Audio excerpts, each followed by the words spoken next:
Hello guys, good morning and welcome back to my YouTube channel Subhrajit vlogs. আৰু আজি বহুত দিনৰ পাছত এটা ভাল দৃশ্য দেখাবৰ নিমিত্তে মই ভিডিঅ'টো প্ৰস্তুত কৰিলো।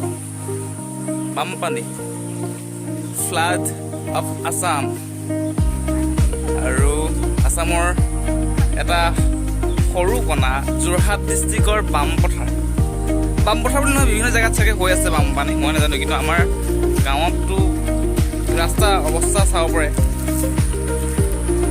ৰাস্তা পানী ৰাস্তা কি গৈছে আৰু ইচ্ছা কৰিলোঁ আপোনালোককো দেখুৱাবলৈ। আমাৰ অসমখন আচলতে বানপানীৰ আটাইতকৈ ভাল গুণ, আৰু ভাল গুণটো নেদেখালে আৰু থাকিব পাৰি নেকি বাৰু। চ' ইচ্ছা কৰিলোঁ আপোনালোককো দেখাবলৈ। পানী, গোটেই পানীয়ে পানী, আৰু পানী অসমৰ আটাইতকৈ মূল্যৱান বস্তু, আৰু মানুহবিলাকক কষ্ট নিদিয়ে পানী।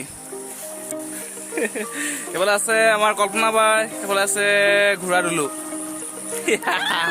আৰু এইফালে আছে অনিমা পেহী। এইটো পেহী, পেহীয়ে ইউটিউবত আহিবলৈ টান পায় বোলে। আৰু এইফালে আছে আমাৰ দাদা কেইটা, কি কৰে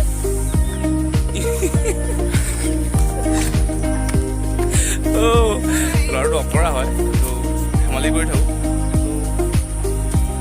ফান কৰি চলোঁ।